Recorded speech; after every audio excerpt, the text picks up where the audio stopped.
Good morning, everyone. We have a very enthusiastic crowd this morning. It's great. I'm the Reverend Marcia Volkemer, and I stand to welcome you this morning. We gather on Sunday mornings in this place as friends and fellow members of a beloved community, welcoming newcomers and longtime attenders, the young and the old, black, white, brown, the hale and hearty, and the not quite as spry as we used to be, gathering together as one. To those here on Zoom, good on you, you figured out the new Zoom link. And I'd refer all the rest of you to the announcements in our order of service that explains our new Zoom situation. I call your attention also to all the other announcements in this handy format, that you can take home with you. Don't leave them on the pews. So you needn't remember all the important news and events herein. And I'd add that Choir Sunday is not today, but next Sunday, June 14th. And you'll all be glad that I'm not going to sing. I had a band director back in the day from 4th grade until my senior year in high school, as that was often the way of very small towns with very small schools, who would introduce every concert saying, "We've got quite the program for you folks." And I think we've got quite the program for you this morning. Our pieces are wide-ranging, but they are all woven together on a loom of social and environmental justice. I hope you will see them in their goodness and their glory, bearing witness to the work of love and equity that calls to us all.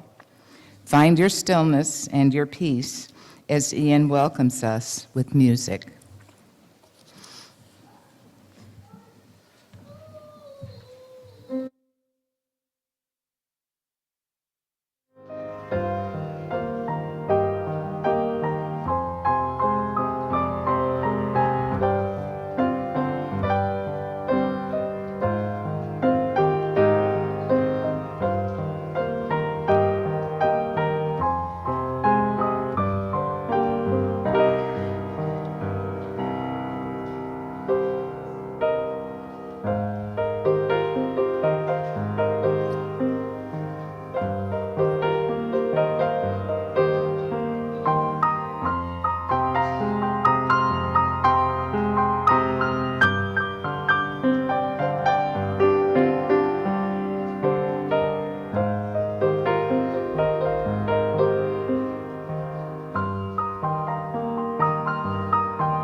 Good morning. My name is Reverend Sunny McMillan. I am the minister here at Bellingham Unitarian Fellowship, or BUF as we call it around here. My pronouns are she and her. When I arrived at BUF last fall, one of the first things I did was review the BUF organizational chart to figure out what was going on around here. It is a chart the operations team had been hard at work updating and revising before my arrival with all the various teams and committees and affinity groups around here. If you're curious, you can find a copy of this chart on the BUF website at buff.org. When I first saw the org chart, I noticed immediately that BUF has a robust social and environmental justice committee. We call it SEJC for short, as well as multiple social justice action teams operating under the SEJC umbrella.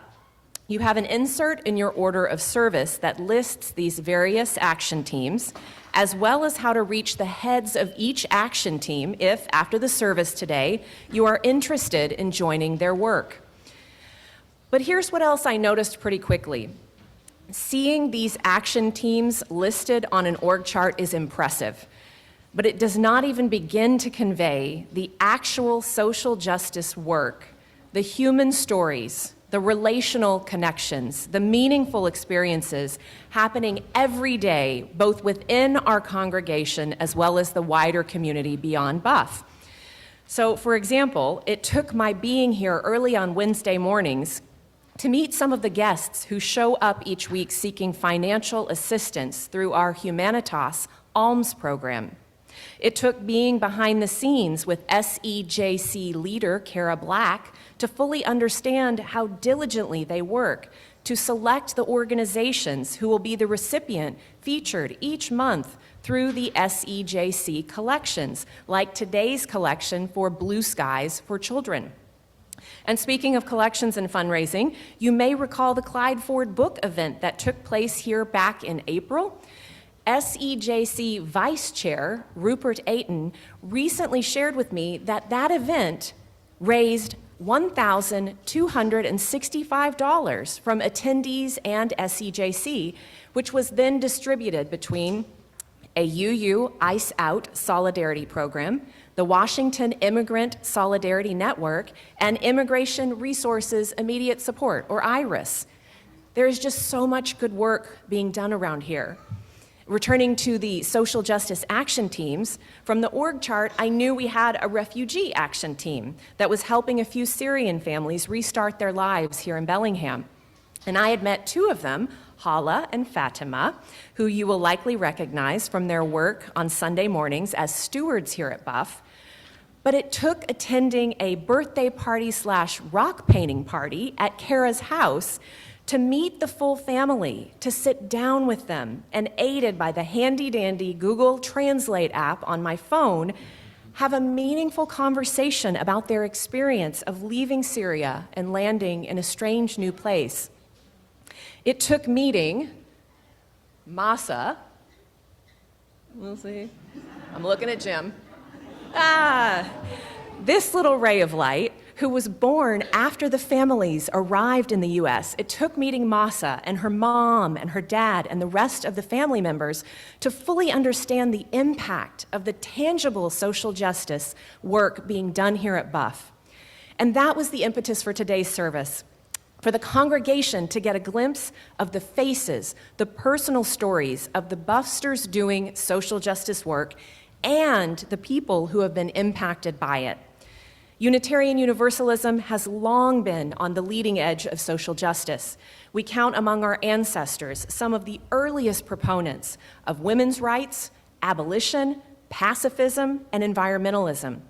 We were among the first denominations to ordain women and people of color, to affirm, welcome, and ordain LGBTQ community members, to recognize the rights of indigenous peoples and repudiate the doctrine of discovery. These days, we continue to be out ahead of the curve through such efforts as democracy campaigns, immigrant justice, anti-racism, and reparations through restorative justice. Social justice is in our DNA, and it has been so since the beginning, arguably even going all the way back to our Unitarian and Universalist root traditions. Unitarianism dating all the way back to the 1500s in Transylvania, when during a time of great religious persecution elsewhere in Europe, Unitarian King John Sigismund issued an edict allowing for freedom of religion. And Universalism, with its revolutionary argument at the time that all are inherently worthy of God's love and salvation. Though our movement and its theology have evolved and changed over time, our commitment to social justice, to the fair and equal treatment of all individuals and social groups, has remained.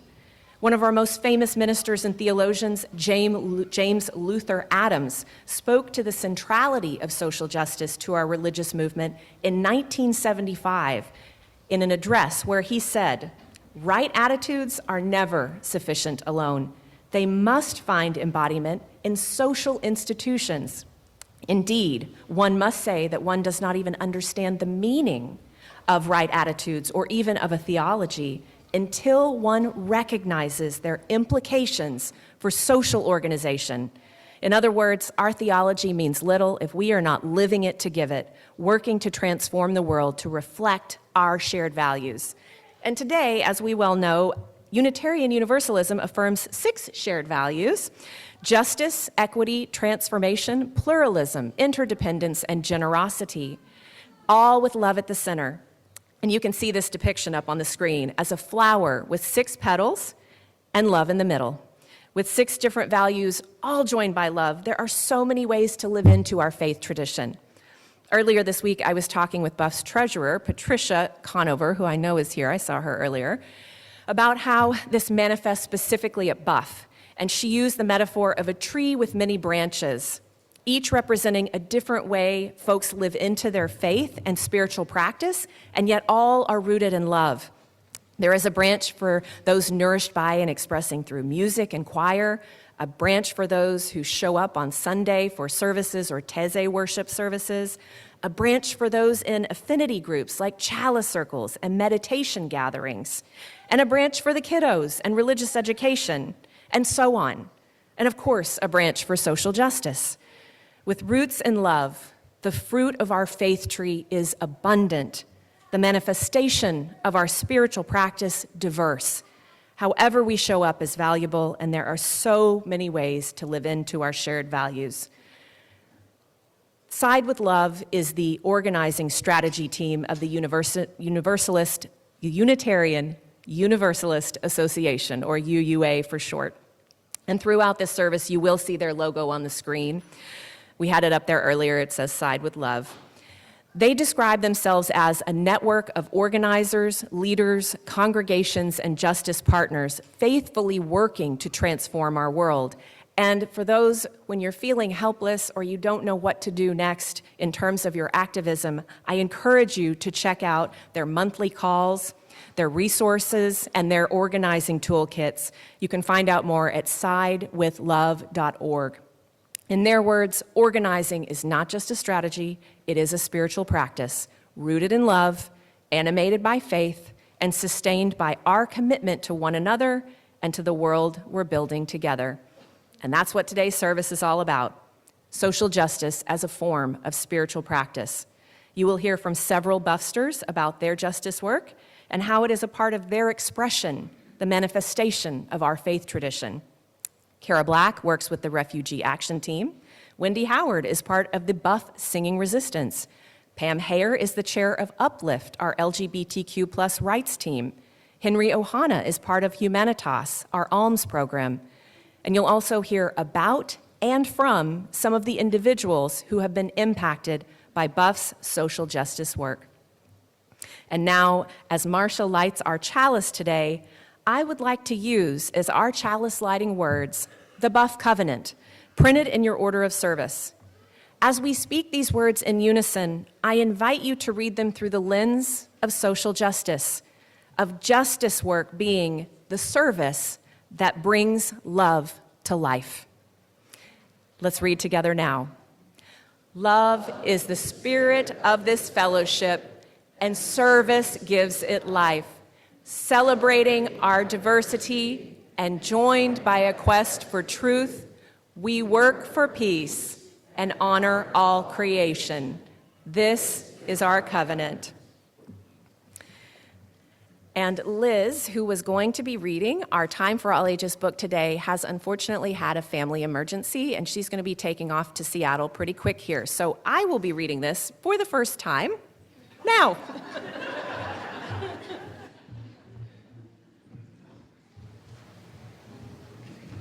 Okay, kids, you'd like to come sit on the rug? I'm going to see if I... Unless I want to what? Oh, okay.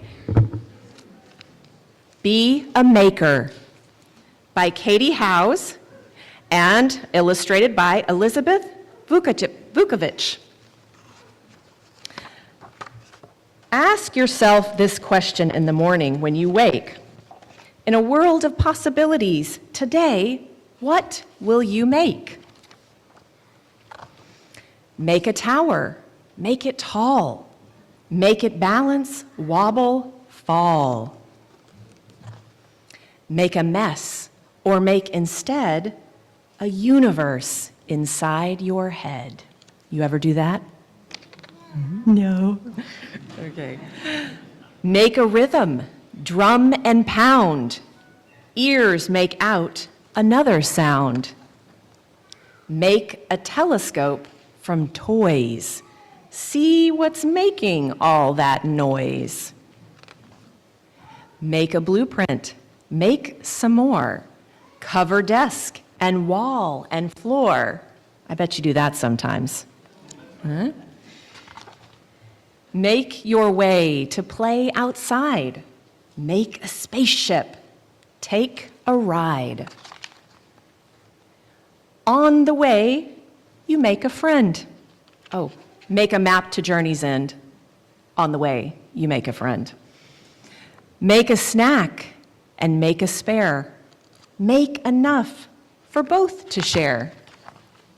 Make a plan and make a sign. Have your neighbors make a line. I see a lemonade stand there. Have you ever made one of those? No? Oh, I see Marta has. Oh, Alice has too, apparently. Make a gift of what you made. Make a smile from lemonade.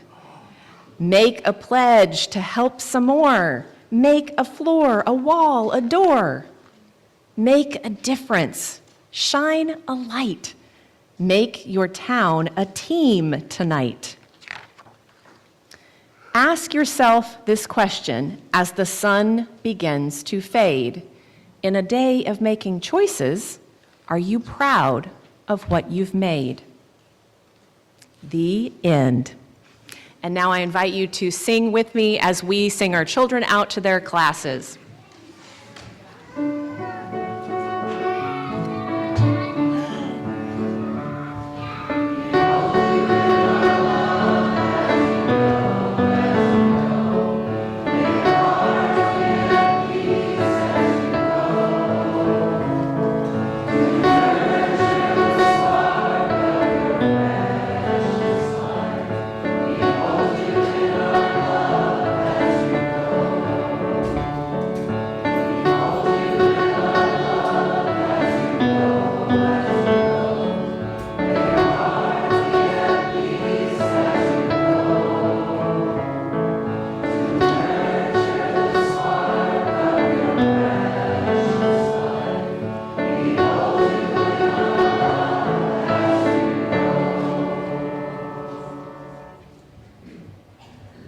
Switch gears just a little bit here in tone.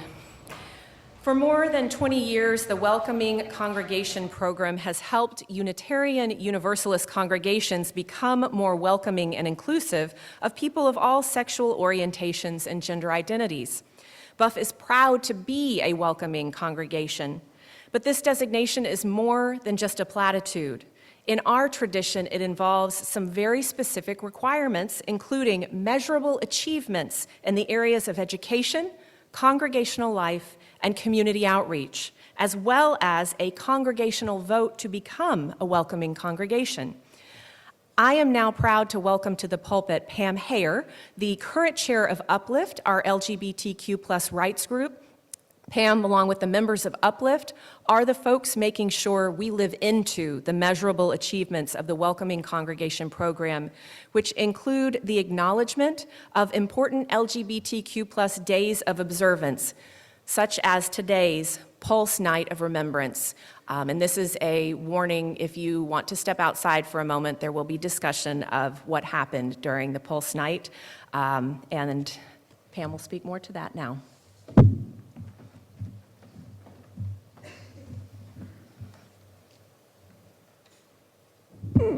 Good morning, everyone. Good morning. My name is Pam Hare. I am the chair of Uplift, and today I am wearing a blue and white plaid shirt with blue jeans with short black hair.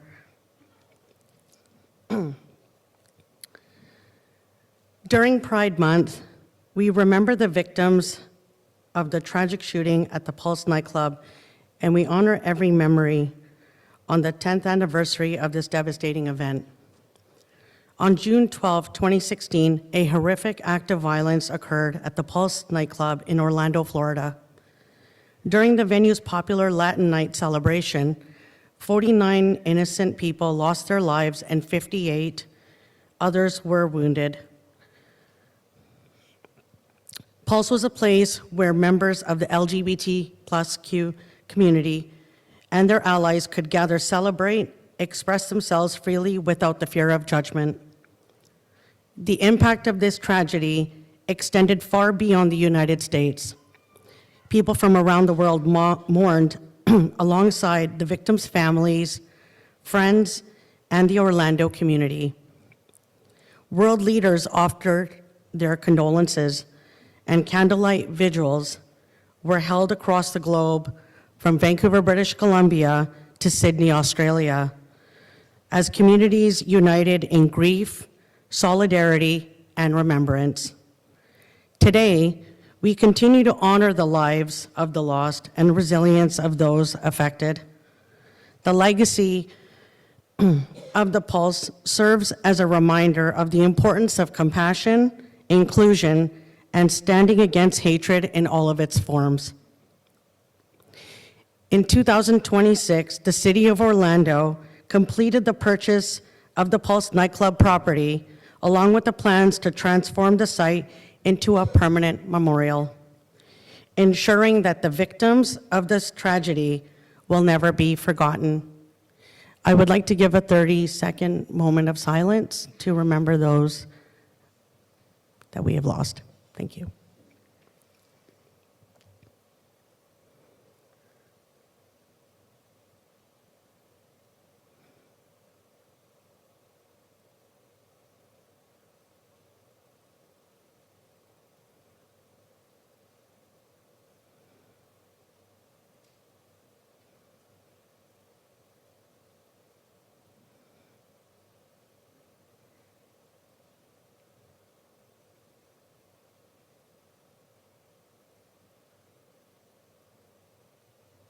Thank you very much.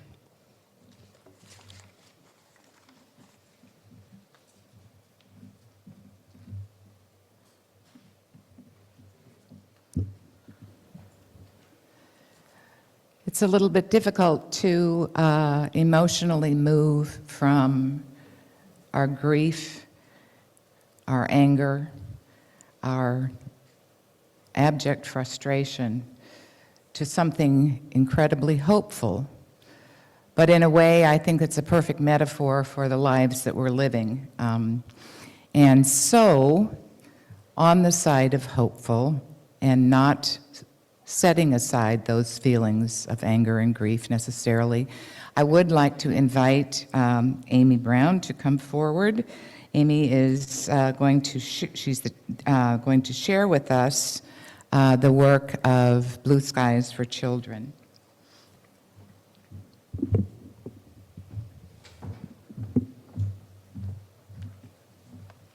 Thank you for the introduction. Good morning, everyone. My name is Amy Brown, and I have the privilege of serving on the board of directors for Blue Skies for Children. What first drew me to Blue Skies was learning that they don't just meet immediate needs of youth in our community. They help children discover who they can become. And it's in this process of self-discovery that lessons and skills are learned, friendships and mentors are developed, and the future of our community is built. I believe one of the best ways to strengthen this future is to invest in the children who will one day lead it. One of my favorite examples of this is a story of a young woman named Destiny. When Destiny was in elementary school, her family was struggling financially. Her parents worked incredibly hard, but like many families in our community, simply paying the bills took everything they had. There wasn't extra money for sports teams, music classes, or many of the experiences that become the norm for most children. And like many parents, they wanted to give Destiny every opportunity possible. But enrichment activities were simply out of reach. Then they found Blue Skies for Children. Destiny's first request was gymnastics. Through our Little Wishes program, We helped cover the cost of lessons so she could give it a try. As it turned out, gymnastics wasn't really her passion. But that experience gave her the chance to explore her interests and try something new. Not long after, Destiny decided to try Girl Scouts, and again, Blue Skies helped make that happen. That's when something truly remarkable began to flourish. Through Girl Scouts, she developed confidence, courage, resilience, and responsibility. Over time, she became one of the top Girl Scouts for cookie sales in Washington State, earning the opportunity to travel and meet the CEO of Girl Scouts of America. At the time, it may have looked like she was simply selling cookies. But through earning badges and selling these cookies, she learned marketing, relationship building, and determination. The entire family became involved in her cookie sales, and what began as an enrichment activity turned into an experience that strengthened her entire family. Today, Destiny's family owns multiple successful businesses. And perhaps the most remarkable part of this story is that they have transitioned from receiving support from Blue Skies to becoming donors and advocates themselves. Today, they help create opportunities for other children, just as someone once did for them. So we know the lessons and skills children can learn through enrichment activities, but what are some of the other impacts? Research consistently shows that children who participate in extracurricular activities are more likely to graduate from high school, develop stronger social skills, and build confidence that carries into adulthood. Yet many children never get that opportunity. Right now, roughly 45% of households in Whatcom County struggle to afford basic needs. For many families, enrichment opportunities are not just a stretch financially, they're impossible. When families are choosing between rent and medical insurance, and filling the gas tank or filling the fridge. That's where Blue Skies comes in.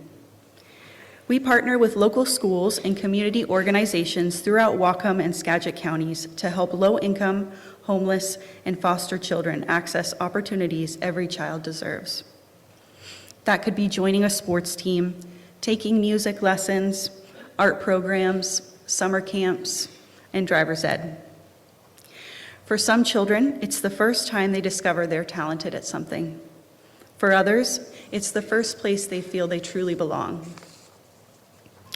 This coming year, Blue Skies hopes to expand our Little Wishes program by 30%, allowing us to reopen applications to serve more children with these ongoing enrichment programs. But we cannot do that alone.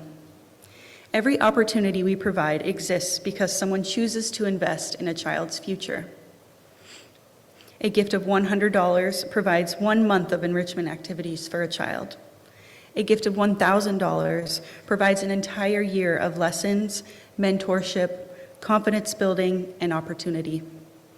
Today, you all have the opportunity to help create more stories like Destiny's, because every child deserves the chance to discover who they can become.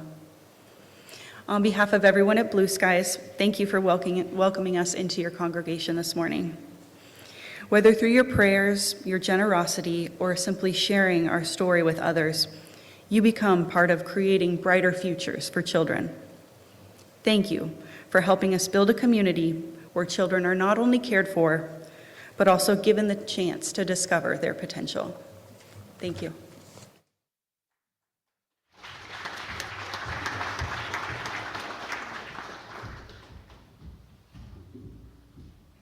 I don't have any words that could say better than Amy did. What the purpose of this organization is that we are asking you to dig deep this morning, grab your wallet, get out your pocketbook, your purse, dig into your pockets. Anyway, as the ushers come forward, Ewan will be playing for us, and we will be helping the children of Whatcom County.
Kara Black, head of the Refugee Action Team, and she'll be followed by Hala and Fatima.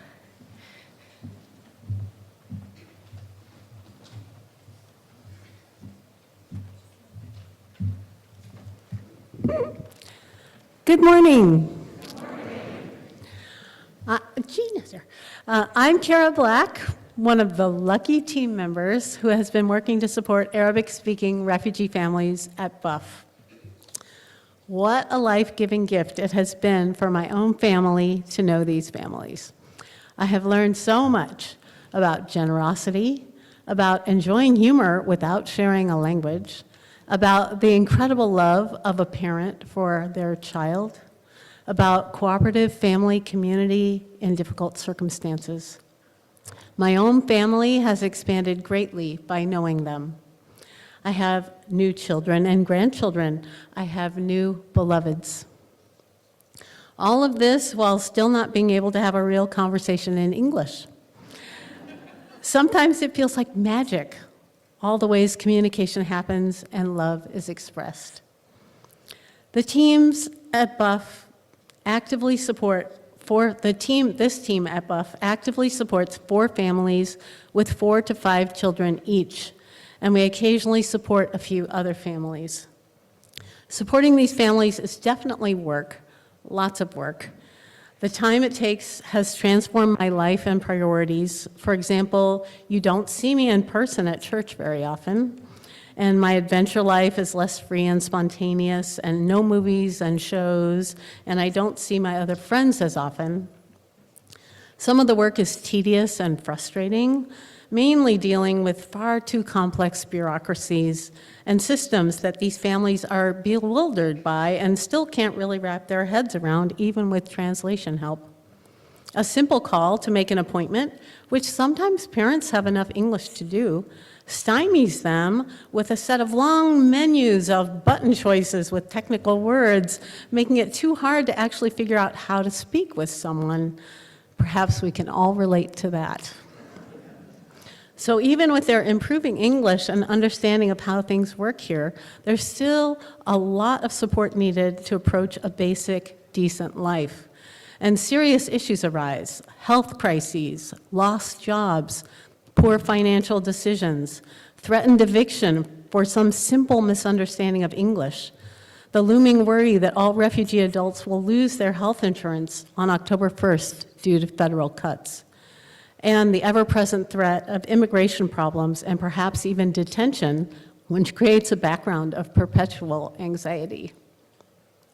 Despite these many challenges, setbacks, and the worst political situation, it is gratifying to see that the general trajectory for these families is consistently upwards. They are capable and adaptable and open. English language learning is variable, but especially among the children, it's coming along very well. They have learned to independently do so many things here, more than I think I might be able to figure out in an oh-so-foreign country. They pay their bills, they communicate with schools, they make major purchases like cars, they drive to Seattle to shop at Arabic stores, they work with clients, and so much more. Here are some examples of successes. One 11-year-old boy was recruited for his soccer skills by the Rangers on full scholarship and has been playing with them for more than a year. One father applied for training in his actual area of expertise, mechanical systems, so that he can get the required U.S. certifications.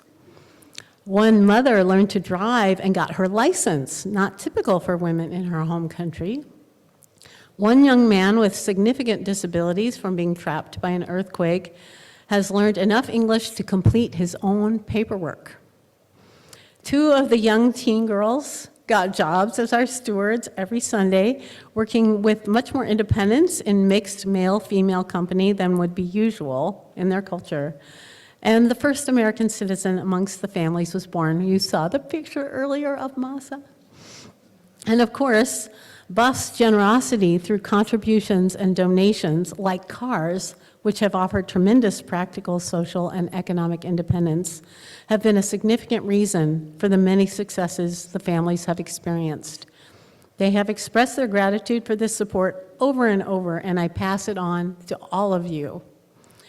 I am full of hope for and admiration of these families. They have lived for so many years as refugees in foreign lands and now are adapting to life in the U.S. They are resilient. They aspire to have more and more settled and decent life here, where they can both honor their own culture and religious practices and also embrace new ways and people. I'm one of these lucky people who feels embraced and welcomed by the loving, generous hearts of these families. As my role gradually changes from sponsor helper to adopted family member, the rewards of this involvement continue to increase, and I trust I will know them the rest of my life.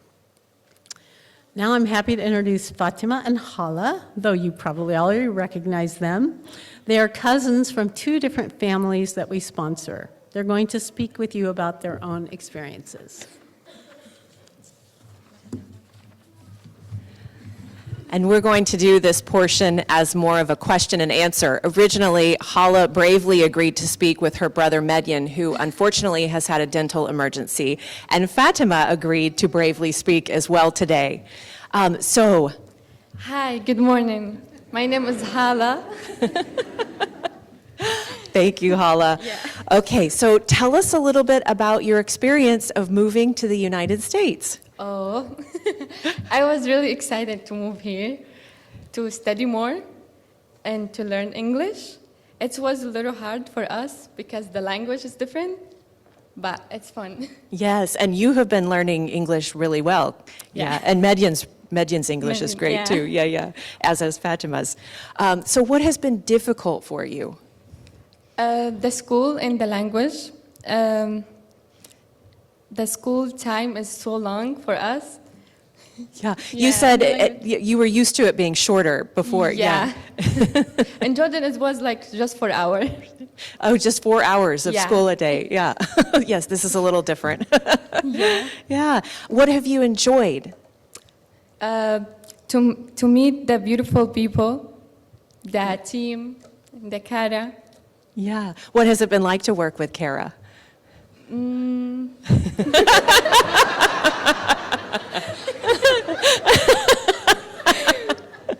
What? To sit and talk, maybe. She sits and talks with you? Yeah. Yes, and we painted rocks together at her house. Yeah, the rocks, yeah. Yeah, and I feel, Kara, remind me, when we were at your house, some of the families stayed with you when they first arrived for about a month? Yes. Was that Hala? Okay. Yeah. And Fatima did. Yes. What was that like living with Kara? It was like really fun. Yeah. Yeah, I like Kara is really nice. Yeah, she is. And then what do you want people to know about you and your families and your experience? I love to sleep a lot. But my family doesn't let me sleep. And my little sister Masa always said, wake up, wake up. She didn't let me sleep. Anything else before we bring Fatima up? No, that's it. Okay. Thank you, Hala. Yeah, thank you. Oh, thank you. Fatima, did you have anything you wanted to say first before I ask questions? Hi, how are you? Yeah. So tell us about the experience of moving here. We were excited, but it was a little bit scary when we came here because it was difficult. We met Kara and Anne in the first, and we have very fun, Yeah? and they teach us some English. And come every Thursday to our house. We have class with her. Yeah. Like English class? Yeah. Oh, wonderful. That's Ann Stevenson there. So what has been difficult for you?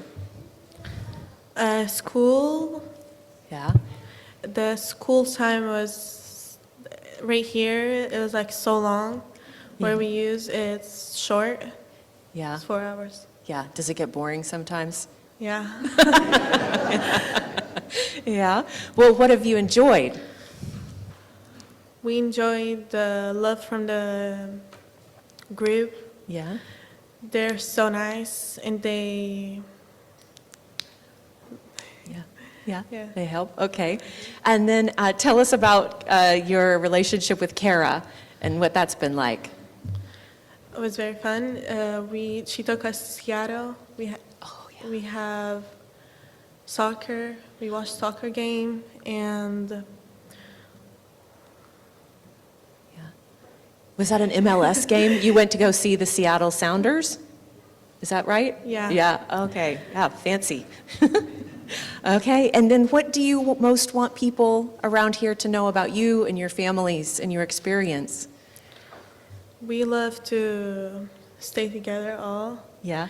And my parents really love how American people are nice with everybody. Wonderful. Well, yeah. Anything else? Well, thank you, Fatima and Hala, for being here today to tell folks a little bit more about your experience.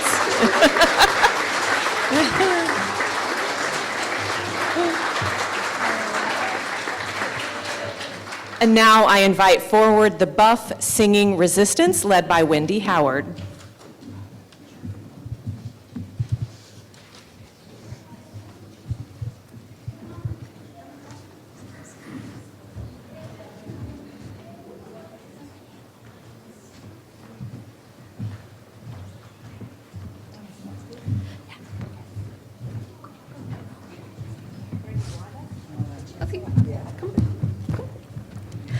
Hi, my name is Wendy Howard. Good morning. My pronouns are she, her, and I am involved with Singing Resistance. Singing Resistance is a grassroots movement which came out of the horrors of ICE in Minneapolis last winter.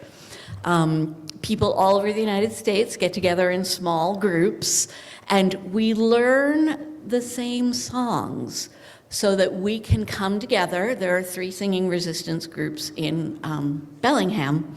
We can come together and either support activists working for justice, particularly around abolishing ICE, and we can sing to ICE employees, encouraging them to turn to their better natures.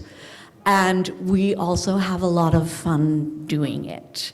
I came to bring together the group of Buff after attending an orientation for a different group, and there were a handful of Buff people there anyway, so we decided we needed one here.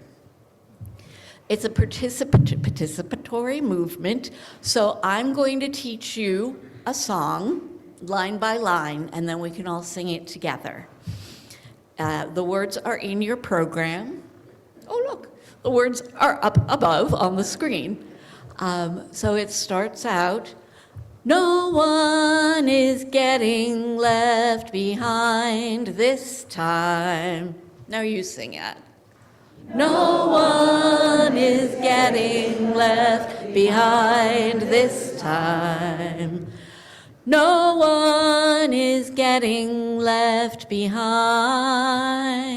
And you? No one is getting left behind. No one is getting left behind this time.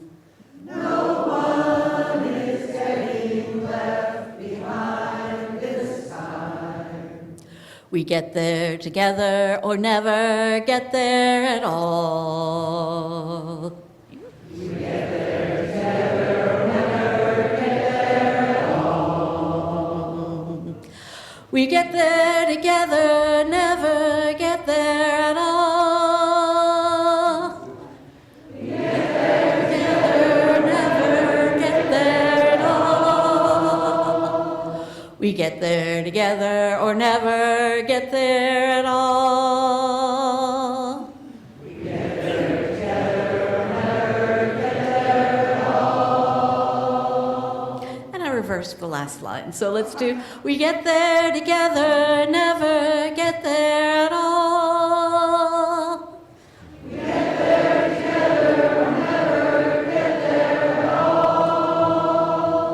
So let's try it all together. No one is getting left behind this time. No one is getting left behind. No one is getting left behind this time. We get there together or never get there at all. We get there together or never get there at all. We get there together, never get there at all. And again, no one is getting left behind this time. No one is getting left behind. No one is getting left behind this time. We get there together or never get there at all. We get there together or never get there at all. We get there together, never get there at all. And again, no one is getting left behind this time. No one is getting left behind. No one is getting left behind this time. We get there together or never get there at all. We get there together, never get there at all. We get there together, never get there at all.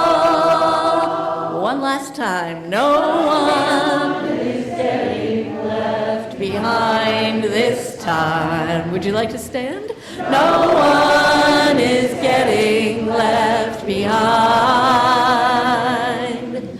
No one is getting left behind this time. We get there together or never get there at all. We get there together or never get there at all. We get there together, never get there at all.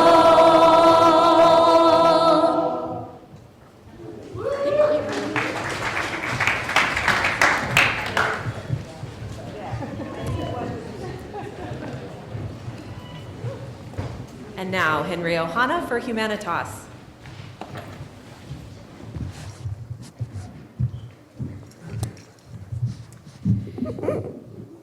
Hi, I'm Henry Ohana, and I am a member of the Humanitas team.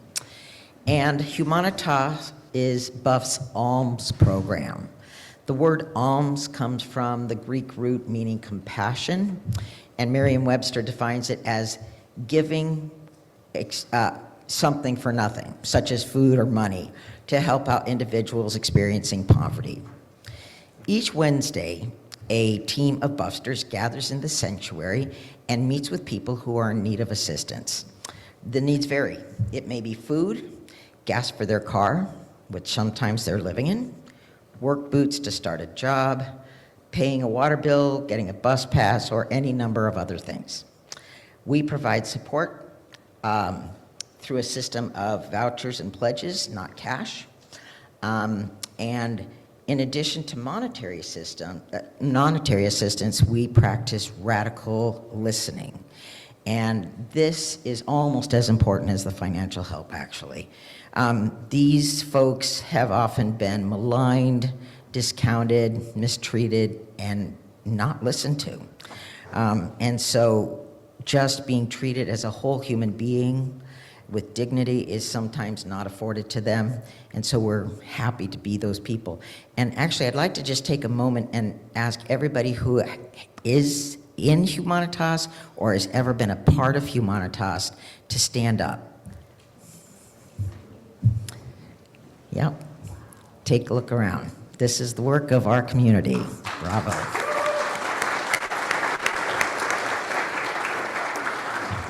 So we hear many stories of tragedy befalling people, and far too many of them begin with a health downturn, either on the part of the individual applying or for somebody that they're taking care of, and then they're no longer able to work. And what this ends up meaning is that they move from living in a house to living in an apartment to living in a car, and sometimes they don't even have a car. Another disaster that befalls a number of our clients is, having everything stolen. Their home or car gets broken into, their wallet and ID are stolen, their phone and other important documents get stolen, and it can be just beyond their reach to try to go about replacing all of that without any funds. So recently, a gentleman who I'll call Pete came to see us. He had just recently been released from prison and was living in a re-entry house. It was still, guarded by prison guards, but so when he came to us, he needed everything. And he was very humble and quiet. He had a hard time meeting our eyes because he was afraid of being judged. But we were able to help him with resources, get him to some places where he could look for work and food resources. We helped him out with a bus pass and funds to buy some clothes for job interviews. And by the time he left, he was just so grateful. He was in tears, and so were we. And that is one of the things about working with Humanitas, is the giving goes both directions. Our whole team acknowledges that any of us could be on the other side of the table. So rather than seeing our work as charity, like somehow we are better and they are lesser, we really see ourselves as being part of a community that shares with each other. There, but for fortune, go any of us. It's important for everyone here to understand that this is the work of all of Buff, not just SEJC or Humanitas. We are merely the agents carrying out the mission of this congregation. Love is the spirit of this fellowship, and service gives it life. And this is one of the services that gives it life. And it only is able to happen because of your generosity. Humanitas is 100% funded by this congregation's donations. So sadly, the need continues to grow. We're all aware that there have been draconian cuts to services for people living in poverty, and at the same time, costs of everything are going up. So the people who are just making it have now slipped into not making it. In previous years, we might have seen 3 people or maybe even 8 people on a busy morning, and now we regularly see 12 to 16 people every Wednesday morning. If you would like to learn more about Humanitas and ways to be involved, there will be tables in the narthex. I'll be there, and also downstairs in the social hall with Cindy. So come and talk to us. I am proud to be part of this congregation, a congregation that has been the originator of so much good. I don't know if you know, did you know that Buff is where the food bank started? Started right here. The organization that provides free hot meals, Maple Alley Inn, started right here and was housed here for many years. It was a group of people from Buff who got together to create Lydia House. The very first PFLAG meeting, the Parents of Friends and Gays and Lesbians, that happened in 1999, happened here at Buff. And we organized raid relief for families that had been victims of an ICE raid, to help out with funds for legal fees and for those left behind. So I think that Humanitas is part of that living tradition, and I am grateful to all of you who have supported this work over the years, and thank you.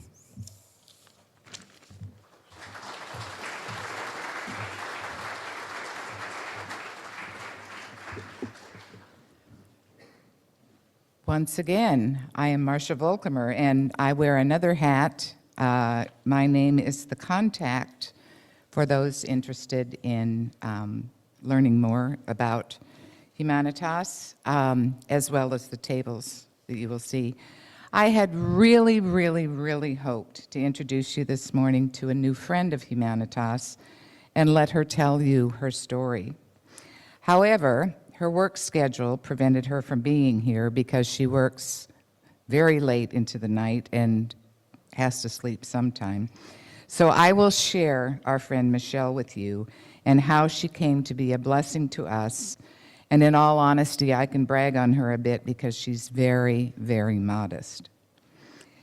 Several months ago on a Wednesday morning, 24 people came through the I Street doors for financial assistance. Henry just said, we're just getting used to 12 to 15 people a week. 24 came that day. And of those 24, 22 were Spanish speakers who spoke very little English. And until that morning, we had relied solely on Joan Mackey for Spanish translation on Wednesdays. On the Wednesday, she was volunteering, and Joan deserves a break every now and then, so she can't be there every Wednesday. She likes to go on vacations, as do we all. But on this particular occasion, we found ourselves overwhelmed and a little panicky, at least I was. How could we possibly honor and serve all these people when we couldn't communicate? How could we determine what they needed and help them understand what we could do to alleviate their needs? This turned out to be what I think of as our Michelle morning. Michelle had come to us to get a voucher for gas for her car. She makes her living as a food delivery person for Uber Eats and 2 other delivery services in Bellingham.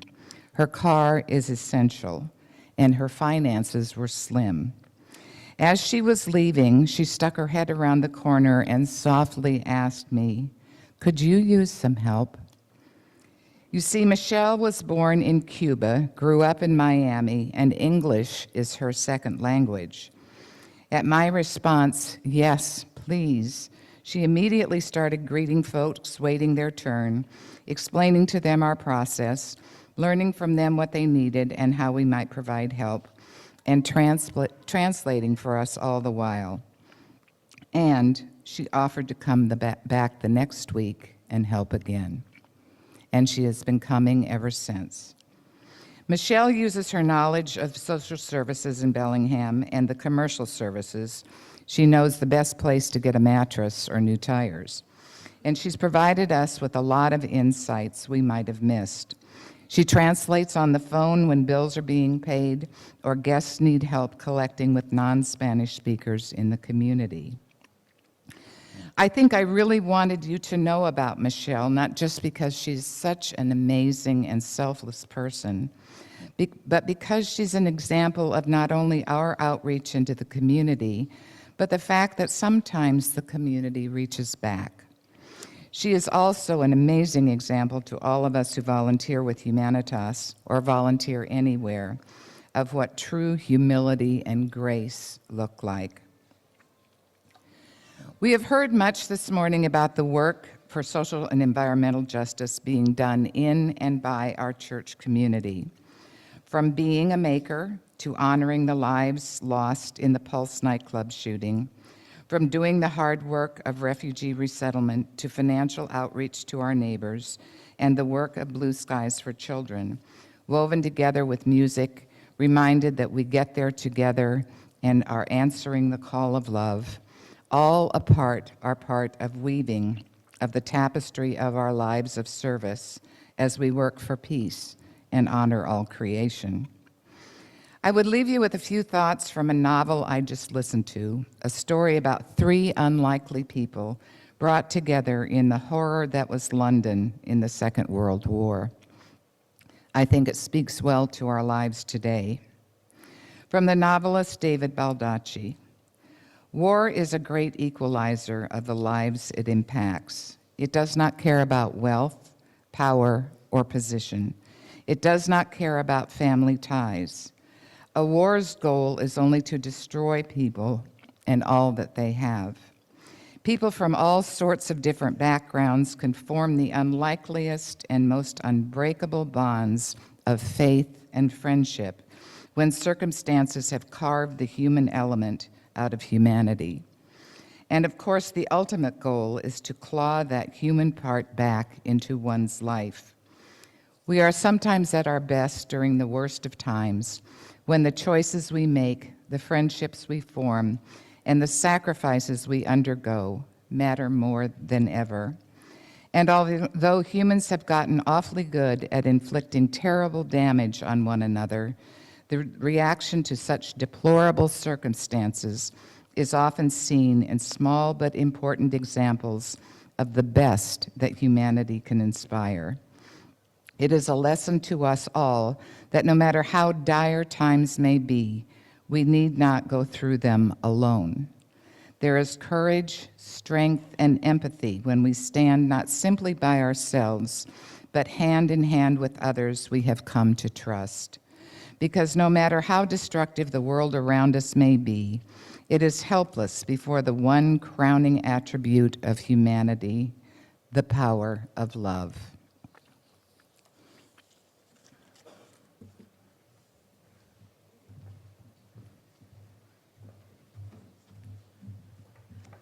Please rise in body and spirit and join me in singing Answering the Call of Love. The words will be on your screen.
Today, we've had the opportunity to hear from some of the folks involved in several of the social justice action teams at Buff. And in future services, we will hear from folks on other of our action teams. If you are interested in joining this important justice work, please hang on to the insert in your order of service that lists all the action teams and who to contact to get involved. And I do know Deb Cruz, who's listed there, is also interested in starting a gender equity team as well as a democracy campaign. So get in touch with her for any of those. And now, as we wrap up our service, we are going to try a little experiment. Last week, I shared why I say the same words each week to extinguish the chalice. This week, I invite you, if you want to join me in saying these words in unison as we extinguish the chalice, and the words should be on your screen. Yes, okay. We extinguish this flame, but not the light of truth, the warmth of community, or the fire of commitment. These we carry in our hearts until we are together again. And now I invite you to circle round the sanctuary as we sing our closing hymn, Circle Round for Freedom.